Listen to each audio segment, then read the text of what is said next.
Hello and welcome back to the Talking Leadership TV podcast series. Thank you for joining us today. Our guest today is Fiona Passantino. Way back in BC, that's before COVID, Fiona was an old school comic artist, writer and video game designer. After getting serious with an MBA in leadership and 15 years in the corporate world in internal communications and engagement for some of the largest multinationals in Europe, Fiona wrote a few books and went out on her own in 2023. She is a culture, engagement and communications expert, helping teams and leaders engage, inspire and connect their teams. She's also a speaker, trainer, executive coach, podcaster, blogger and YouTuber, and is the author of the Comic Books for Executives series. She has a weekly radio show on Den Haag 92 FM on the future of work, and she lives in The Hague with her family. Our discussion in this podcast is on lessons drawn from mythology and post-COVID communication in the context of leadership. Thank you for joining us and supporting the podcast, but enough from me. I'll hand over to Fiona. Thanks, Eric. Well, thank you for having me. I'm very honored. And I know this isn't your standard format, so thanks again for this. No, I'm looking So forward to the conversation. Great. So my name is Fiona Passantino. I'm actually based in The Hague in the Netherlands, and I am a culture, engagement, and communication specialist. And this means that I work with leaders, I work with small groups and companies to try to go for small cultural shifts over time that can lead up to business transformation. And I am the author of the comic book for executives. There's one on communication, there's one on engagement. And this topic that we have now comes from that book on communication. So basically, the way I like to frame this is after COVID, we really find ourselves disconnected, disengaged, uninspired. Our engagement is quite low, some of the lowest rates in about 20 years. Right now, we're looking at 18% of us are disengaged, actively disengaged, and we only have a 34% active engagement. That's from Gallup 2022. And there's no indication that these numbers are going to be turning around. So why is it? Why are we so much more disengaged, disenchanted at our workplace than we were even during peak COVID in the pandemic when we were all in lockdown? And our environment at work is often one of this kind of jabbering media that gives us the illusion of connection and inspiration. And our workplaces give us the illusion of belonging to an extended family or tribe. But in fact, we're finding out that this is having an impact on our own well-being because it's only an illusion. But it is our human ability to be the signal in the noise, amidst the noise in this landscape, both our physical landscape and our media landscape. And as our world becomes even more complex and distracting, we need to draw on these very ancient skills of the storyteller and the epic to deliver the information, to inspire, align, and remind us of who we are. That's some good scene setting. I would ask you the illusion that we're as connected as we could be as we're coming out of COVID-19. Do you think leaders, generally speaking, I'm not asking you to pick a specific leader, obviously, that the leadership across organizations is not as across this as they could be? And if the answer to that is yes, why do you think that is? They're not as, I didn't hear the word. Sorry, As as connected with what's happening here. So this disengagement, do you think it's being missed, not necessarily on purpose, or are people ignoring this just to get on and get on with the business of running your organization? Yeah, I think it's just a less of a priority. I think communication needs to be a leader's top priority.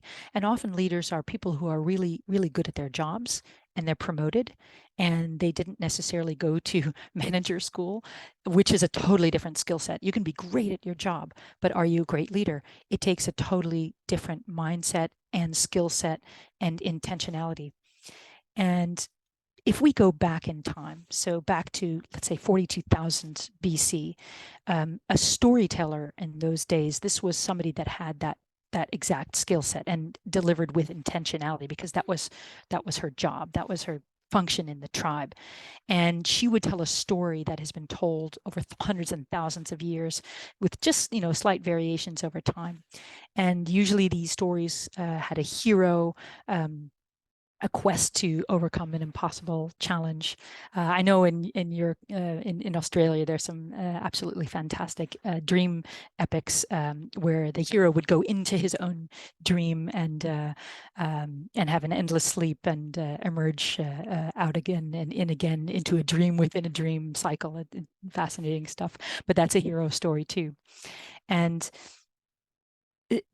the storyteller of old had this ability to hold everybody's attention with the mastery of just a very few simple tools, some repetition, simplicity, and the use of silence. And I'll get into that later.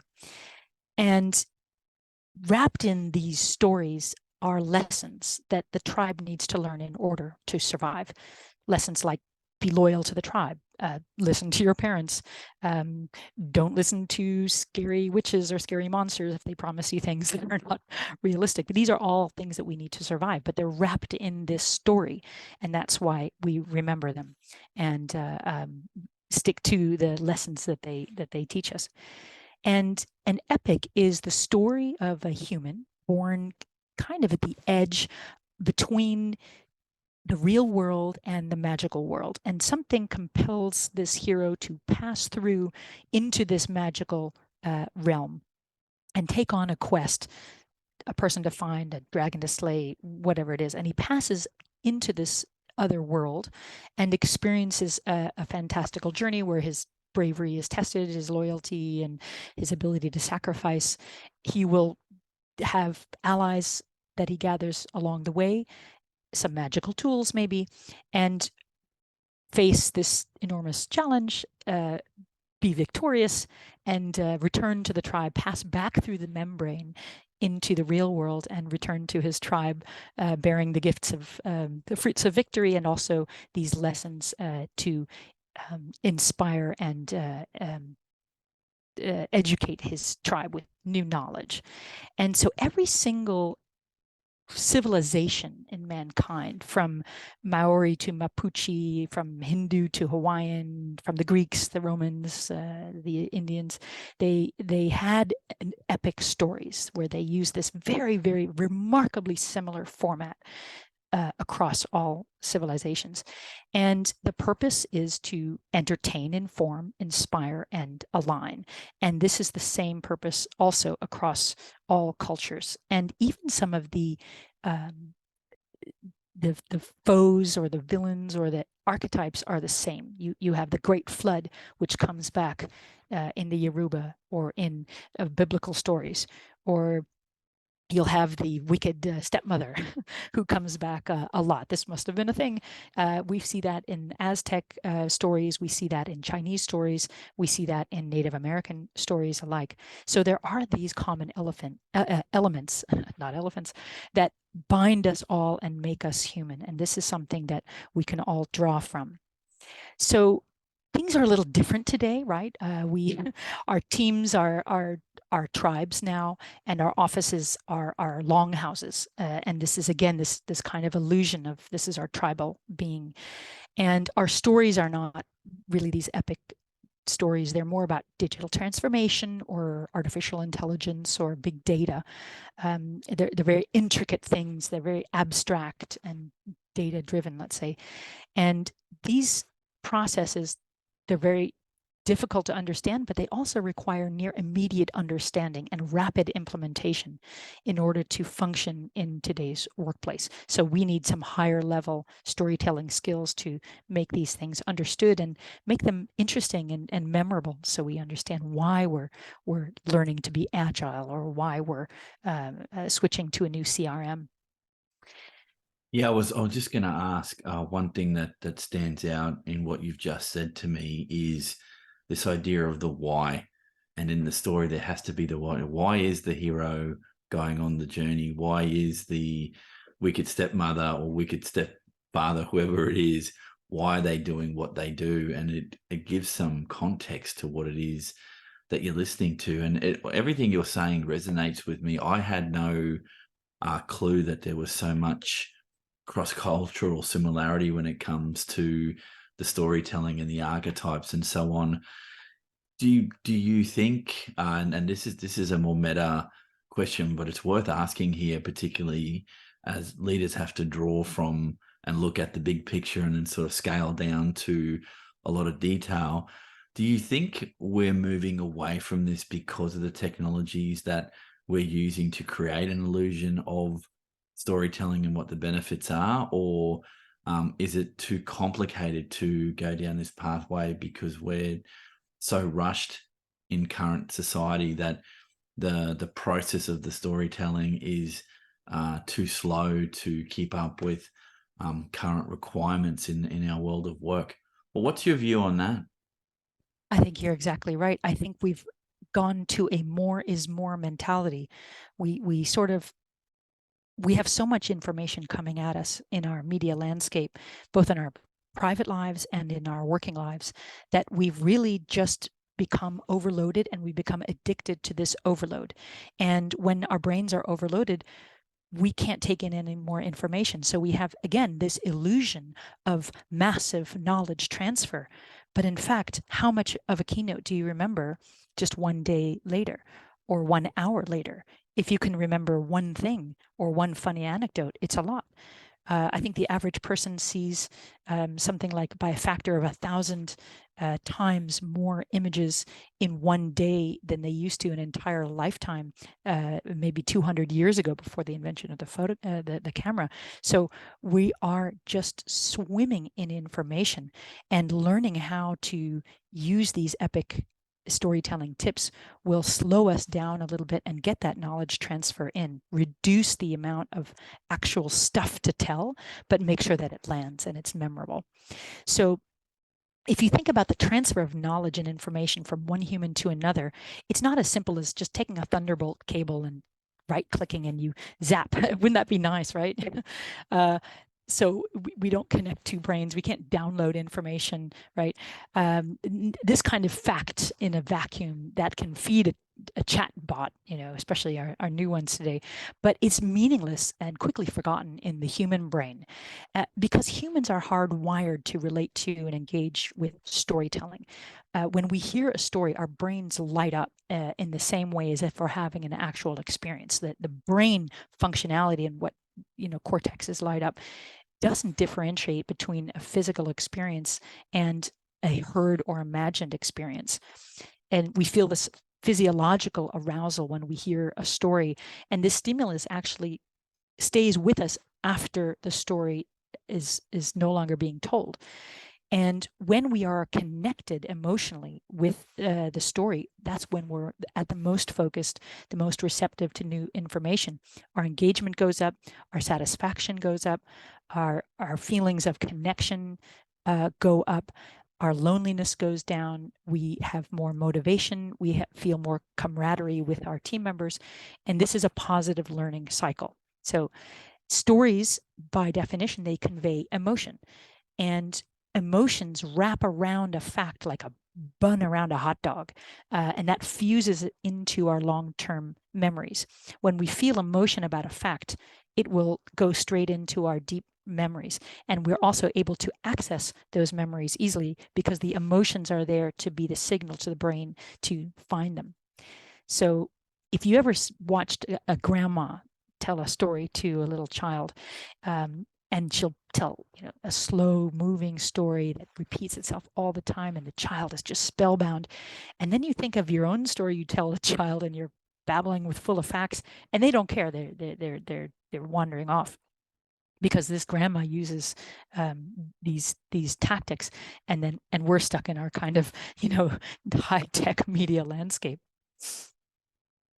I was just going to add there the emotional connection to the story that you feel makes it resonate more in your mind. I can't disagree with that. And in fact, and this is drawing back to some memories of conferences that I've attended, the panel sessions or the sessions that stick out the most for me in the myriad of different conferences that I've been to, and you're probably the same, is the individual that use some kind of storytelling technique to get you into the topic area and then get you connected, and that everything post that shared story or that shared incident, you may not remember as well, but you remember how that session made you feel about a particular topic area. And I have a feeling it's not that easy to do, because if we were all good at the storytelling, then you wouldn't do what you're doing and you'd be doing something else. So before we get into, and you alluded to this before, and I think it's worth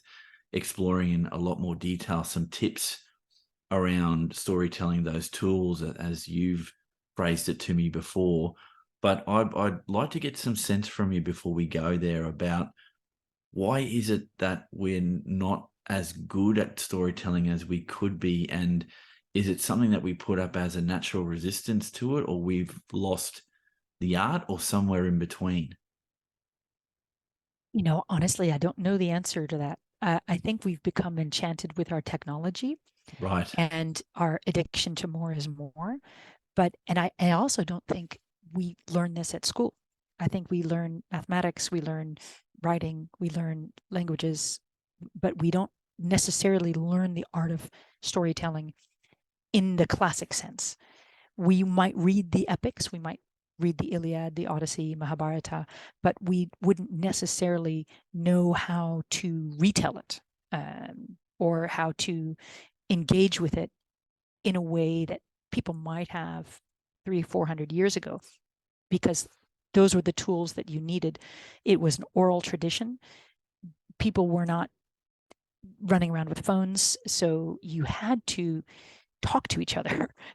Imagine how awful. You had to actually be physically present with another human being in a room and convey information from one human to another orally. And people were much more used to it. And now we're just out of the habit of talking to each other. I couldn't disagree with that. I think as we advance in the way that we communicate, you lose some things, and I think that art form has been lost. I can't say hand on heart, and you alluded to before about trying to connect with these things to get some better outcomes. That I have the feeling that people will circle around to this capability, the storytelling capability, when it's needed. And if it's never needed, it's something you're not particularly worried about. And the ironic thing is, maybe way back in the day, you said 42,000 years ago, however long ago it really was. It could be longer than that, it could be shorter than that. But what I'm trying to get to here is that not everyone was a storyteller. And so this craft was unique amongst some people. And maybe that's the maintenance of that happens for a particular reason. Again, I have no research to back me on this. It's just the gut impression that I get, that some people will seek this out because they want to improve how they connect with others, and they see some benefit to doing it. And it's just unfortunate that beyond Hollywood, or beyond your TV cartoons or whatever it is that you're watching to get your stories, that there are elements of storytelling in there. We're just not aware of them because we don't get formally trained in them as a critical part of the communication process. And I would ask you this, because you're an expert in this area, do you think there's a fear from people of becoming the storyteller because they don't want to get it wrong? Like they think there's a right process here, and that if they engage in it and do it wrong, that there's a potential negative impact for them as a person in the world of work? Well, sure. We see this at work all the time.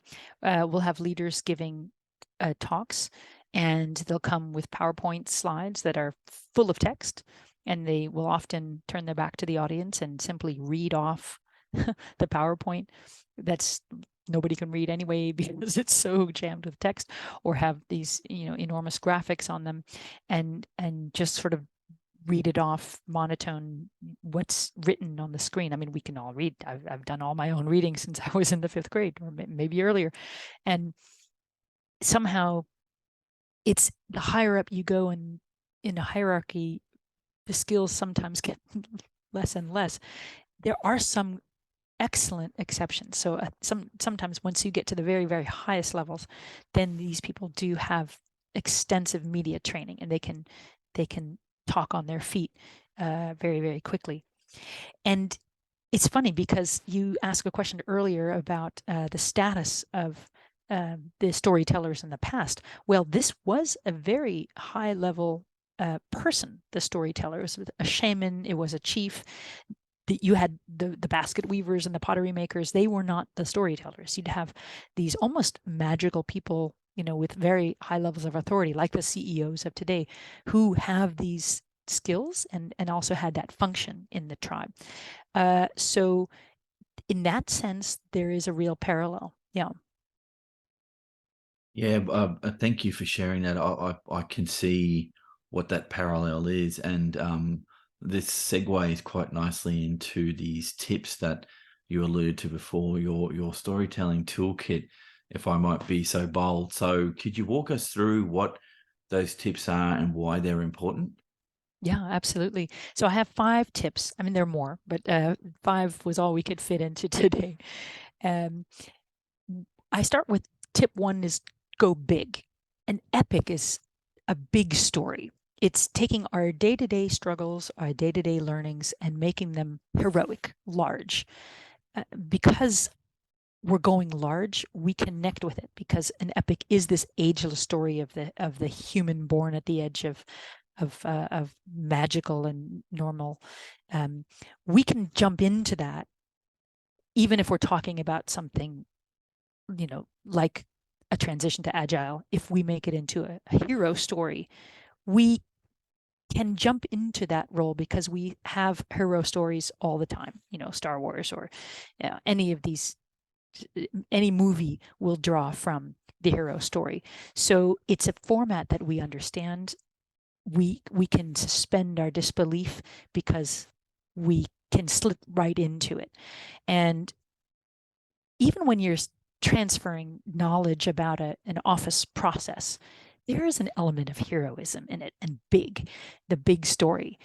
It doesn't have to be a life or death thing. You can make it also funny in that way, but these are ways of kind of getting us to stand behind what it is we're doing. This is a challenge that's been given to us. We have these tools, these magical tools. We have allies to help us. We have tests for our bravery, our courage. We're going to be challenged beyond our belief, and this can be said about the transformation to agile. I've seen that 3-4 times in my life. It can be remarkably challenging, and if you're driven on a quest rather than just a thing you have to do at work, it makes a really big difference. And when you're communicating why you have to do this and what you have to do, using those big terms, using that big language, is a way to get us to go towards that goal in a very different mindset, and a victory mindset as well, and have a little bit of fun with it too. It's kind of fun to be a hero marching down to a new CRM, rather than like, oh God, another thing we have to do to. So big stories, they inspire, they connect, they make a team feel like a team. We have a united common goal. We have a common enemy. Sometimes the enemy is IT, but but there you go. And then we have to work together to rise up to this challenge, and we have to make some sacrifices.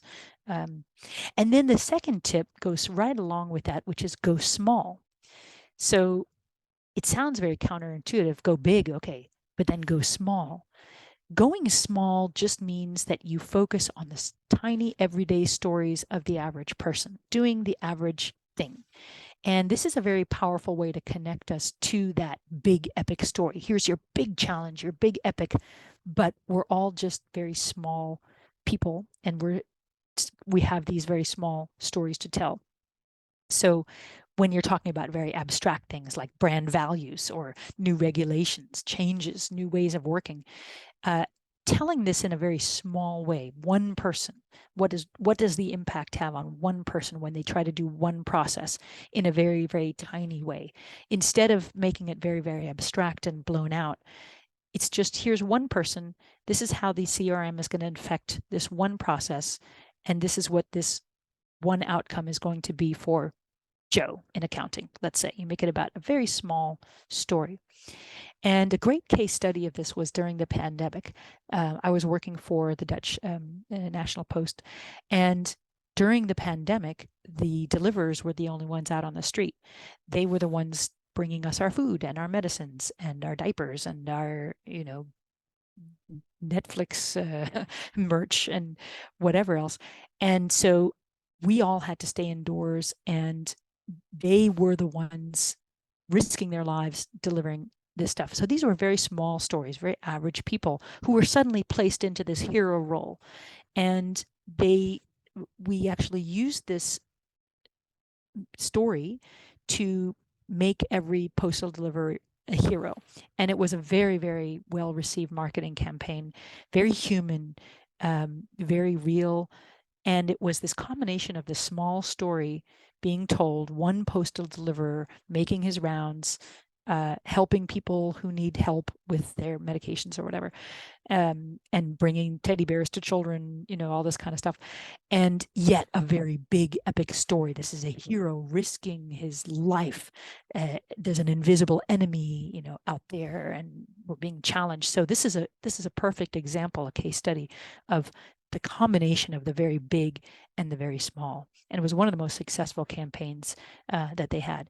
And I mean, the pandemic was a weird moment in our history, but it's not going to be the last big thing that's going to happen to us. I can be sure. And then tip number 3 is using metaphor. And metaphor is a really, really powerful tool that we use all the time, but we don't really use it with intentionality. The word is from the Greek metapheron, which literally means carrying something somewhere new. So you take an old familiar thing that carries us into a new place, and we understand what the old thing is, and that carries us into a new understanding. So take a desktop on your computer, for example. You see a little trash can there, you see little folders there, you see little files there. These are metaphors. We know what a trash can is because we have them in our house. And so that image of a trash can will carry us into this new place of a desktop where you put files to be deleted. Now, they could have chosen anything they wanted, but they chose a trash can because we don't have to think twice about it. Oh, trash can, I know what to do. You drag the stuff in there and it goes away. But it's because of the metaphor, it carries us into this new world of the computer. Same thing with like a shopping cart. When we do e-commerce, we understand what a shopping cart is because it's a physical thing. So metaphors, when we use them, gives us a way to organize, structure the information. Our brains can make these comparisons and immediately start funneling the information where it needs to go. And one great example of this is a meme. A meme is a metaphor machine. It carries us into this unexpected new place on the backs of what we already know. And it makes us laugh, it makes us wiser, it makes us share. And it's immediately understandable, it's emotionally charged. And so we spread them, and that's why we love them, and that's why they're really, really effective. So using metaphor just rocket fuels corporate storytelling.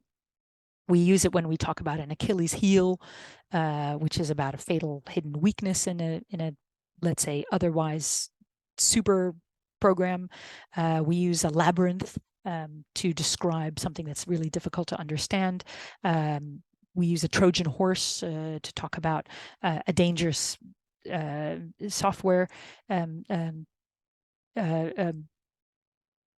What do you call it? Sorry, I'm blanking on the word. I have a virus. Thanks. And these tales, we understand what a Trojan horse is because we all read the Odyssey. We understand that this is something dangerous to avoid. And so we then intuitively understand what this virus will do to us. The metaphor element of those first 3 tips, that really hit home for me because again, when you interact with the world around you, you're not thinking. And in any and the computer, the technology example is a good one where you've got your laptop, you're working on files, and you just see the trash can, however it's done up, but at its most basic, bad files, crap you don't want on your computer goes there. It's just done intuitively. When you're online shopping, all of all the interactions you have with something, you're buying merch or whatever it is, you see the go to your cart, that's where you're putting all your things that you want to purchase, and it just, you make those connections. I think you do that subconsciously. That last example about memes, and this is just the nature of doing these podcasts. I had a guest on very recently. He talked about using memes in his workplace to lighten up the workplace and to share jokes and to share something of meaning, and just to get people's brain matter clicking over, not necessarily on the work. And it's an interesting tactic. I'd never heard of it before. He also mentioned that they had the word of the day, and the challenge was how many times in the day could you put a particular word into a sentence through the day to get the most use of that word. And I understand what you mean now. I just one question though around metaphor. When using it well, like an Achilles heel, you know that there's some catastrophic problem that you've got to take care of. But can the use of metaphor go over people's heads? Like, can people just not understand what's at the core of that metaphor, and what's the danger of that for the storyteller in that process? Yeah, that's a great point. It has to be something that we all know and understand. And this is very culturally based, by the way. We in the West are very fluid with our use of Greek, Roman, Latin, biblical references. But does this mean the same thing to somebody in Asia or in South America? There are, similar references there too. So check your culture, I would say. Make sure the audience that you're speaking to would have a similar frame of reference. Do a little homework about the audience, because these things do vary indeed.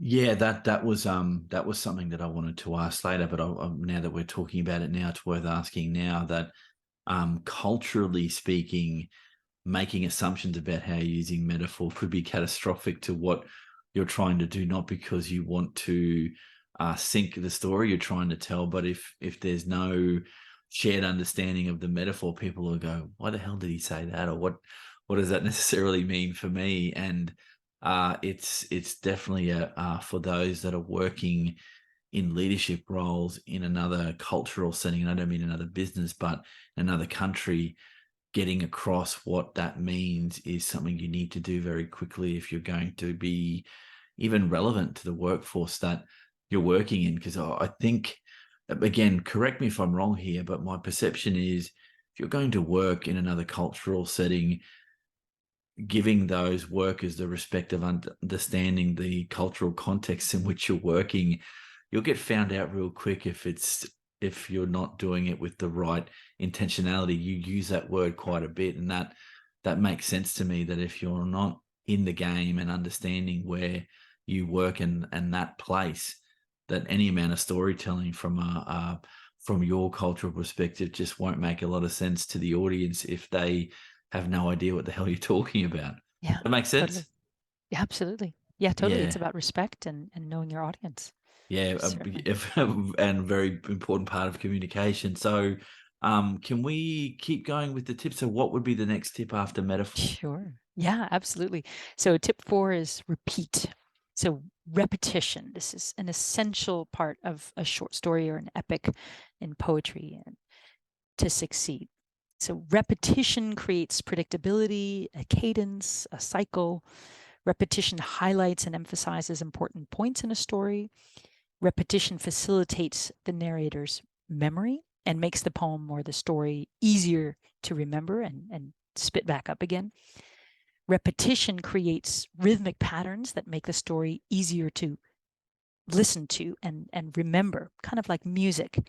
So music affects our brain differently than text. Music binds with our emotions. So you see how that works. Um, But many of the epics, so like the Iliad, the Odyssey, or Mahabharata, Book of Change, across cultures, they all started as oral storytelling traditions. So long before writing was invented, they were telling these same stories. And traveling storytellers would go from one town to the next and repeat these stories as they go, and then this would then adapt and change with every destination. But they used this repetition tool so they would remember the details themselves. And because it was easy for them to remember, it was also easy for the listeners to remember. So that's why we have these stories with us still, because I mean these stories are ancient. You know, the Cinderella story is you know the Iliad, the Odyssey. These are ancient stories. They have been retold so many times, and they are pretty much the same, you know, even over all these years, because this use of repetition. You'll have the Three Little Pigs, where you know the wolf will go to one house and tells the same story, and then go to the next house and the same. You know it's coming, right? Because it's that cycle of repetition. You know what the wolf is going to say. You know what the pigs are going to say, and then the wolf goes to the last house, and there's that one little variation.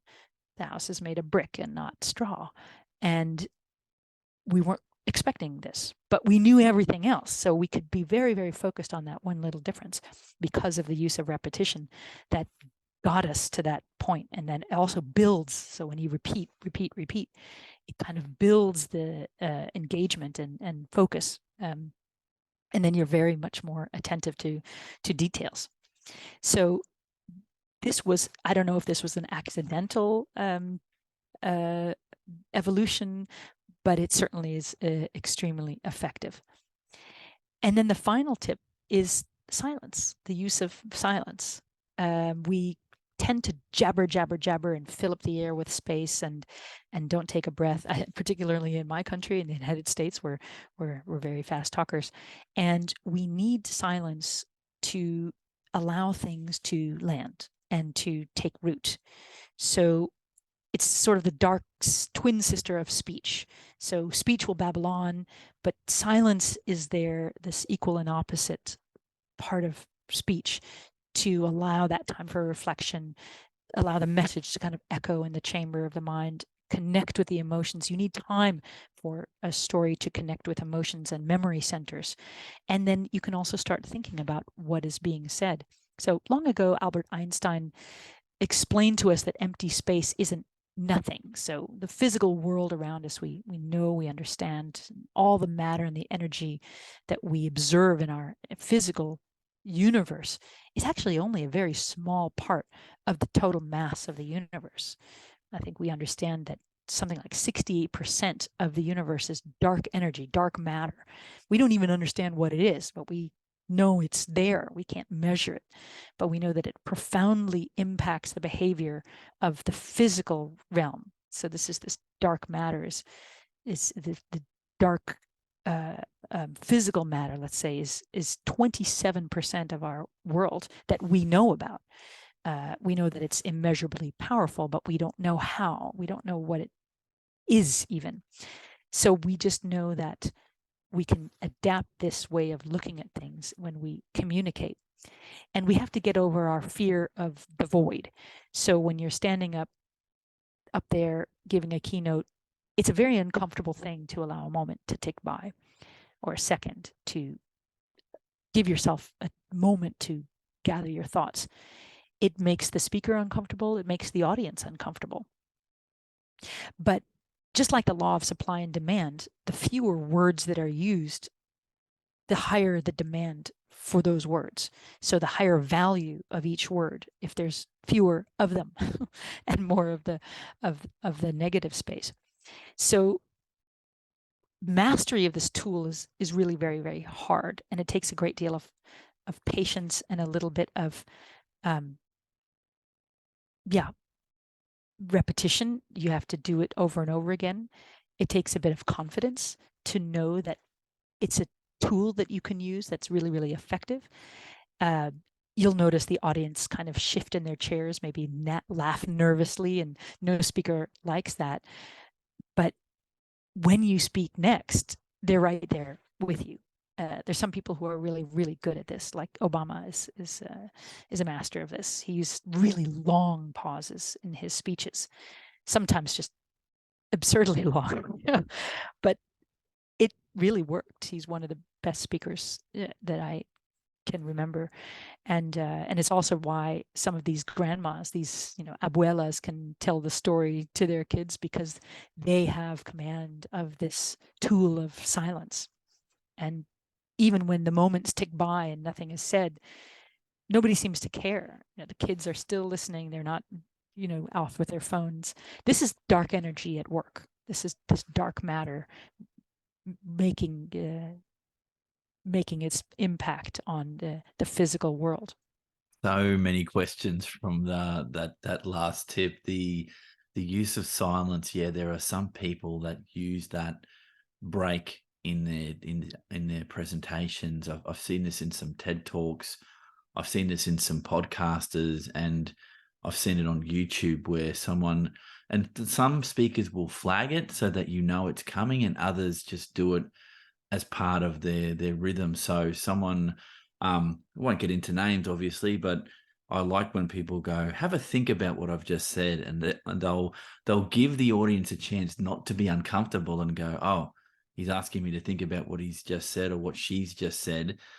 And you think and you engage with that topic, and as the speaker continues, that speaker has given you a context for what's coming next, or has asked you to draw on part of your thinking that you might necessarily not have done through the speech. And yeah, I think it takes from coming from someone who's an introvert at heart, that it's a really difficult skill to master, because I think the speaker, and this is a speaker's thing, and I'm only speaking for my tribe, as in those introverts in the world, that if you're not talking or you think the audience is uncomfortable, it can be earth-shattering to your presentation because you think people aren't engaged. And one thing that I've learnt in a career, that I've done many things like all of us have done, that in an audience, people will absorb the information you're relaying in different ways. They're not all sitting there thinking about what you're saying in the same way. But I like the idea that if you can master this, you get people in. And the example of someone who has gravitas, that authority in the tribe, amongst your family, in the workplace, that people hang off your words, is because they're waiting for that nugget of wisdom to come along, or that tip that helps them to do something. And so I would ask you, before we go on to maybe bringing this together in a case study format around the pandemic, I'd ask you this. Was it always the most respected or elder in a tribe or in a community that was the best storyteller because they had that life experience, or could it be very young storytellers that could get you there? And that's part one of the question. Then part two, do we give more credence to our elders in our tribes because they've been there and they've lived life, versus, let's say you're faced with a 15 or 20-year-old speaker who's not lived maybe as much life as you, that you don't put as much credence into their story because they're too young to have known any better? I know that's a bias for older listeners, but does some of that play into this? That's a great point. I hadn't thought of that in that way. And you're catching me. I'm not an anthropologist, so I don't know whether all storytellers were elders.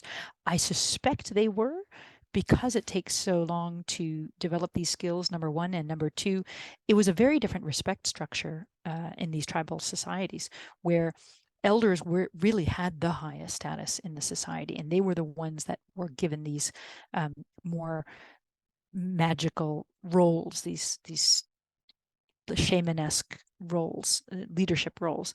And we don't have any evidence of young storytellers in our understanding of historical societies. They very well might have had apprentices, people learning the trade, young religious scholars who were studying the craft. We don't really know. But we do know the kind of archetype, old person, shaman, storyteller, mythical leader, religious leader who had this role. We do know that this was the person that was celebrated and written down on the sides of tombs and so on. I really like what you said about flagging silence. I also really love that, that visual that you have. We inoculate our audience in advance when we do this. We sort of remove that uncomfortable seat twitching feeling of, oh God, the speaker's Yeah. forgotten what they're saying. Yeah, you're When they, like inviting them in, and I like yeah, that when a speaker does that. They're like, you have someone with authority sitting in a room or up on a podium, and maybe, and this is again, I'm thinking out loud here because you've got my brain working overtime with this, is when we go to a conference, we put the speaker right up the front on a podium, sometimes above the rest of the audience, and that creates a distance and a, I'm the expert, or I'm the person with the information you want.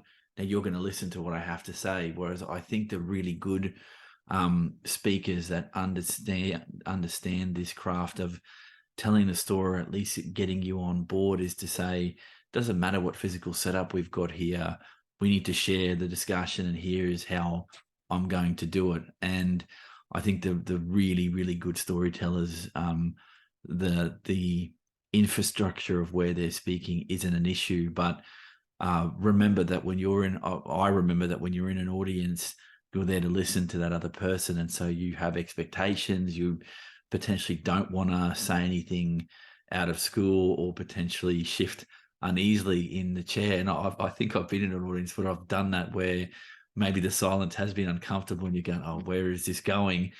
I really like it when someone gives you some direction or gives you permission to relax into the story, or potentially wants your feedback. Because I've also been in situations, and you probably experienced this too, where the speaker invites you to say something. So they might say, well, what's your thoughts on this? And I'll look at the audience looking for someone to say something, or give an opinion about an issue. Now, I think it's the extroverts in that room that will be the ones that will put the hand up or blurt something out, so that the speaker can continue, or craft their story around their audience. But yeah, it is a skill, and I don't think you can learn it without some life experience. But to end my point here, because I'm really fascinated with what you're saying here, I think what we lose, though, in the world of work is, once people hit a certain age bracket in the world of work,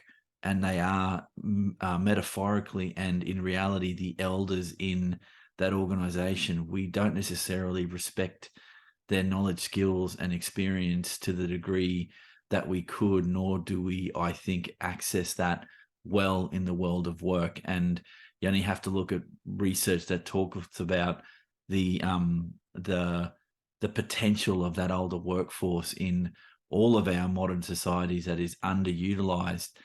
And it had me thinking for a long time, why is it that at a certain point you lose gravitas in the world of work? When you get a few more gray hairs, or you get older, you're maybe not as relevant. You lose that connection, and I think it's to our detriment that happens. Where that's where the stories are, the people that have been in the world of work for 40 or 50 years and can tell you, look, what you're going through is not something we haven't seen before. Here's how I dealt with it. We don't tend to connect that way. Is that something you Yeah, see in your travels? absolutely. And I think this is a shift that's happened with this fantastic explosion of our technology. We've become so enamored of our new and the change and the new technology, the new thing, and the speed at which our lives have to go, that we've just left our older generation in the dust. And we just don't value their way of seeing the world, because we're so focused on the new, or on the tomorrow, on the future, on these cool new gadgets that we're uh, inventing and willy-nilly implementing without thinking about, like, what are we doing here? I mean, just look what's happening with AI right now, and this kind of desperate letter to put a moratorium on all, because we're unleashing this monster that nobody can understand where it's going to go. And so I wonder whether this is, again, this lack of looking backwards and thinking about what we're actually doing and what the consequences will be later on. And this is an older person's way of looking at something. And a young person might look at it like, oh, it's so cool, let's go for it. We got to go for it. And if we don't, someone else will. And that's true. All of these things are true. But going for it without thinking about what it is we're doing and what the consequences could be, that is an older person's way of looking at things that are changing. So, and this is just to wrap up, these crises that we have, whether they're our own making or whether they're going to be happening to us, they're going to be more common. First of all, because we're inventing things that are dangerous, more and more dangerous now. And also because what's happening to the world is getting more and more dangerous because of our actions. This kind of quick development, not thinking about the consequences, is going to create new crises like the pandemic, bigger ones, environmental crises, floods, fires, droughts, insects, frogs. We don't even know. More pandemics, certainly. So we're going to need these tools in the future to really unite, to convey information to save our lives, number one, and to unite us, to join us, to give us courage, to give us hope, to get us to work together. We're going to have to work together as a globe in the future, not just as a country, not just as a team, not just as a company.